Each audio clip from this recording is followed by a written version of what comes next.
বিষ্ণু ইসা ইসলামের কাছে এক সাহাবী এসে বলল, ইয়া রাসূলুল্লাহ আ'তিনি শাইআন, আপনি আমাকে কিছু দান করেন, আমার কিছুই নাই। বিষ্ণু বললেন, তোমার কিছু নাই?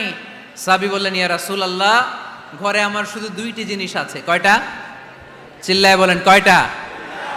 এক হচ্ছে একটা জামা, দুই হচ্ছে পানি খাওয়ার একটা জগ। বিষ্ণু বললেন, এই দুইটাই নিয়ে আস। বিশ্বনবীর কথা শুনে ওই সাহাবী ঘর থেকে জামা নিয়ে আসলেন, পানি খাওয়ার জগ নিয়ে আসলেন। বিশ্বনবী সাল্লাল্লাহু আলাইহি ওয়াসাল্লাম ওনার মোবারক হাত দিয়ে এক হাতে জামা ধরে আরেক হাতে পানির জগটা ধরে সাহাবীদের দিকে উদ্দেশ্য করে বললেন, মাইয়াশতারি হাদাইন, এই দুইটা জিনিস কেনার মতো কে কে আছে দেখি? কয়েকজন হাত তুলল। বিশ্বনবী বললেন, কত দিয়ে কিনবা? এক সাহাবী বলে, ইন্নী আশতারিহিমা বিদিরহাম, ও নবী যদিও এগুলো আমার দরকার নাই, কিন্তু আপনি যেহেতু নিলামে ডাক তুলেছেন, ইয়া রাসূলুল্লাহ ইয়া হাবিবাল্লাহ, আপনার সম্মানে আমি 1 দিরহাম দিয়ে দুইটা জিনিস কিনে নেব। 1 দিরহাম, একটা জামা, একটা পানি খাওয়ার জগ, দাম কত? 1 দিরহাম। বিশ্বনবী বললেন, না না, 1 দিরহাম তো অনেক কম হয়ে যায়, মাইয়াজিদু আলা যালিক, এর চেয়ে বেশি দামে কে কিনবা? আরেক সাহাবী হাত তুলে বলতে লাগলো, ইয়া রাসূলুল্লাহ ইয়া হাবিবাল্লাহ ওয়া ইন্নী আশতারিহিমা বিদিরহামাইন, আমি এই জামাটার পানি খাওয়ার জগটা 1 দিরহাম নয় 2 দিরহামের বিনিময়ে কিনতে চাই। বিষ্ণু ইসা ইসলাম ওই সাহাবাকে দিয়ে দিলেন। দিয়ে 2 দিরহাম নিয়ে যে লোকটা ভিক্ষা করতে এসেছিল তার হাতে 2 দিরহাম দিয়ে বললেন, যাও 1 দিরহাম দিয়ে ঘরে খাবার কিনে দিয়ে আসো, আরেক দিরহাম দিয়ে একটা কুঠার কিনে নিয়ে আসো। শুনতেছেন? কি কিনে নিয়ে আসো? কুঠার দিয়ে কি করে? গাছ কাটে। ওই সাহাবী কুঠার কিনে নিয়ে আসার পরে বিশ্বনবী নিজ হাতে কুঠারের মধ্যে একটা কাঠের হাতল লাগাই দিলেন। আল্লাহু আকবার! হাতল ছাড়া কুঠার ইউজ করা যাবে? বিশ্বনবী নিজ হাতে ওই কুঠারের ভেতরে একটা হাতল লাগাই দিলেন আর বললেন, লা উরিদু আন আরাকা 15 আইয়াম, এই কুঠার নিয়ে জঙ্গলে যাও, গায়ে অনেক শক্তি আছে, কাঠ কাটো, এই কাঠ কেটে বাজারে বিক্রি করো, সামনের 15 দিন যেন আমি আমার চোখের সামনে তোমার না দেখি।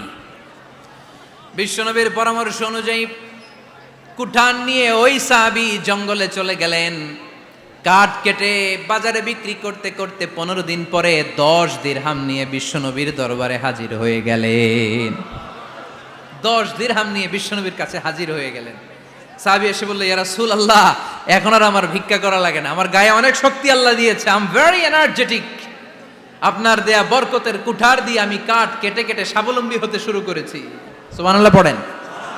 আমি এখন 10 দিরহামের মালিক। বিশ্বনবী বললেন, লা আইয়াহতাতিবা আহাদুকুম হুজমাতান আলা যাহরিহি খায়রুম মিন আইয়াসআলা শাইআন ফায়ু'তিয়াহু আও ইয়ামনাহু, যাদের গায়ে শক্তি আছে তারা ভিক্ষা না করে কাঠ কেটে পিঠে সেই বোঝা নিয়ে বাজারে বিক্রি করা অনেক ভালো। কারণ কারো কাছে যদি তুমি হাত পাতো, সে দিতেও পারে নাও দিতে পারে, আর কষ্ট করলে কষ্ট কোনোদিন বৃথা যায় না। চিল্লায় বলেন ঠিক কিনা? বিষ্ণু ইসা ইসলামের অনুপ্রেরণায় এই সাহাবা অল্প কিছুদিনের ব্যবধানে স্বাবলম্বী হয়ে গেলেন। What is the moral of the story? বিশ্বনবীর এই প্রফেটিক স্টোরি থেকে আমাদের কি শিক্ষা? লেসন নাম্বার 1, বিশ্বনবী চাইলেই ওই 2 দিরহাম দিয়ে বলতে পারতো, যাও খাবার দাবার কিনে ফ্যামিলিতে দিয়ে আসো। সে ওই 2 দিরহাম নিয়ে খাবার দাবার কিনে ফ্যামিলিকে খাইয়ে রাত্রে আবার ভিক্ষায় নামতো। কথা কন? রাত্রে কি করতো? ভিক্ষায় নামতো। বিষ্ণু ইসা ইসলাম তাকে কাজ করে খাওয়ার জন্য উৎসাহ দিলেন। পাশাপাশি বিষ্ণু ইসা ইসলাম পার্মানেন্ট সলিউশন দিলেন। এজন্য পার্মানেন্ট সলিউশনের ব্যবস্থা করতে হবে। অনেকে আমরা যাকাত দেই, যাকাতের শাড়ি দেই, যাকাতের লুঙ্গি দেই, আছে না নাই? লক্ষ্মীপুরে এরকম দেয় নাকি? কি দেয়? হ্যাঁ, গাড়ি, গাড়ি দেয়, শাড়ি না। যাকাতের শাড়ি, যাকাতের লুঙ্গি বলতে কোনো কথা ইসলামে নাই। এগুলো খুব কম দামি শাড়ি, যাদেরকে এগুলো দেয়া হয় তাদেরকে অপমান করা হয়, ঠিক কিনা? আল্লাহ বলেছেন, ওয়ালাকাদ কাররামনা বানি আদম, I have dignified the status of the sons of Adam, আমি আদমের সব সন্তানদেরকে সম্মানিত করেছি। সুবহানাল্লাহ পড়েন। আপনাদের চেয়ে সম্মানিত কেউ আছে?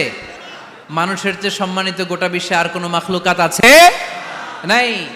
এজন্য জাকাতের শাড়ি দেয়া যাবে না, জাকাতের লুঙ্গি দেয়া যাবে না। জাকাতের শাড়ি আপনারা দেখছেন, এটারে একবার ধোয়ার পরে দ্বিতীয়বার পরা যায় না। মশারি কি পাতলা, এর চেয়েও পাতলা। এই জন্য জাকাতের শাড়ি, জাকাতের লুঙ্গি বলতে ইসলামে কোনো পরিভাষা নাই। আপনাকে স্বাবলম্বী করে দেওয়ার চেষ্টা করতে হবে। যারা লক্ষ্মীপুর জেলায় বিজনেস ম্যাগনেট আছেন, তারা একসাথে হয়ে একটা স্ট্রং জাকাত ম্যানেজমেন্ট প্ল্যাটফর্ম করতে পারেন, যেখান থেকে আপনারা বিভিন্ন থানায়, বিভিন্ন গ্রামে বাছাই করে করে কিছু ভাইদেরকে জাকাত দিতে পারেন স্বাবলম্বী করার উদ্দেশ্যে। যেই ফ্যামিলিকে আছে, কি নাম এটার, পল্লী উন্নয়ন ক্লাব, মাশাআল্লাহ, জাকাত ফান্ড দিয়ে বিদেশে লোক পাঠায়। এর চেয়ে সুন্দর পদ্ধতিতে জাকাত বিতরণ আর হতে পারে? যেই লোকটাকে, যেই ছেলেটাকে বিদেশে পাঠানো হয়েছে, ওই ফ্যামিলিটা আর কোনোদিন জাকাতের শাড়ি নেওয়ার জন্য লাইনে দাঁড়াবে? যেই ছেলেটাকে ওনারা অস্ট্রেলিয়ান গাভী কিনে দিছে, দুধ বিক্রি করে যেই ফ্যামিলিটা স্বাবলম্বী হতে শুরু করেছে, তারা আর কোনোদিন জাকাতের লাইনে যেয়ে দাঁড়াবে না। এজন্য জাকাত দিতে হবে স্বাবলম্বী করার জন্য। ইসলাম আমাদেরকে এটাই শিখিয়েছে, কাজ করে খেতে হবে। কাজে লজ্জা নেই, লজ্জা হচ্ছে অলসতায়। লজ্জা কিসে? আজকের আলোচনা থেকে এটা মুখস্থ করে নিতে হবে, কাজে লজ্জা নেই। লক্ষ্মীপুরের ইয়াংস্টারেরা শ্রমে লজ্জা নেই, পরিশ্রমে লজ্জা নেই, লজ্জা অলসতায়। লজ্জা কিসে? আরো জোরে। নবীরা কি এমনি এমনি বসে বসে খাইছে? কঠিন পরিস্থিতিতেও নবীরা পরিশ্রম করে উপার্জন করা লেগেছে, ঠিক কিনা? সাইয়েদনা মারিয়াম আলাইহিস সালাম, যার নামে আল্লাহ তাআলা কোরআনে একটা সূরা দিলেন, উনি পৃথিবীতে এমন একজন মহিয়সী নারী, যেই নারীর গর্ভে, যেই নারীর পেটের ভেতরে স্বামীর স্পর্শ ছাড়া সন্তান দিয়েছে কে? সাইয়েদনা ঈসা আলাইহিস সালাম পেটে আসলেন। মারিয়াম আলাইহিস সালাম লজ্জা পেলেন।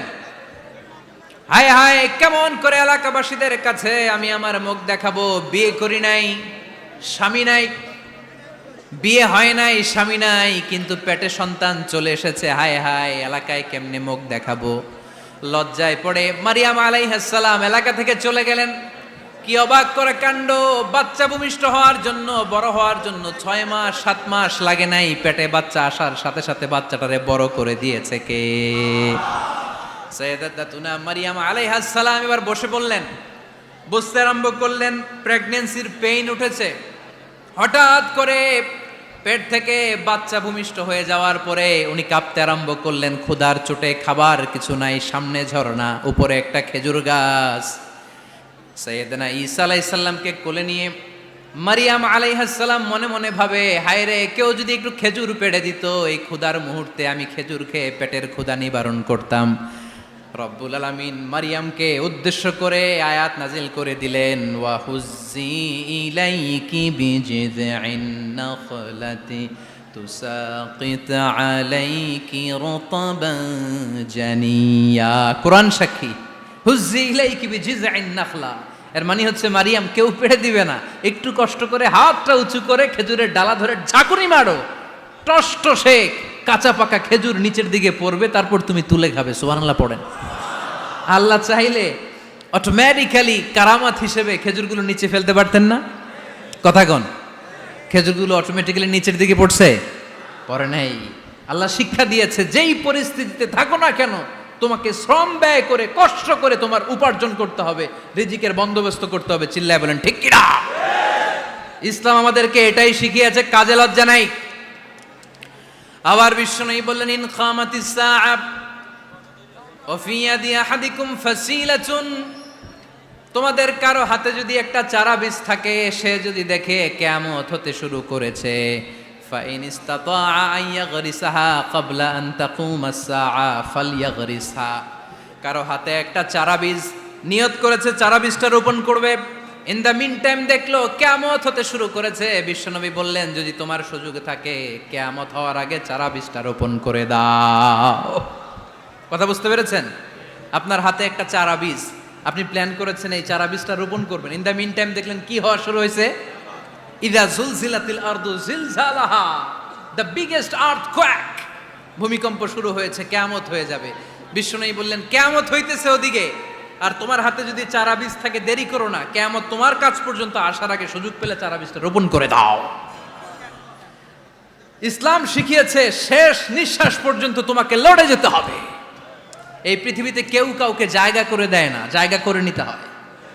এই পৃথিবীটা, the life is not a bed of roses, এটা ফুল বিছানো কোনো ফুল সজ্জা নয়, এটা কণ্টকাকীর্ণ। কেউ আপনার স্পেস করে দিবে না, কেউ আপনাকে সুযোগ করে দিবে না, কেউ আপনার জায়গা করে দিবে না, বরং আপনি জায়গা করে নিলে টাইনা নিচে নামাবে। কথা বলেন। এজন্য কখনো অলসতাকে স্থান দেয়া যাবে।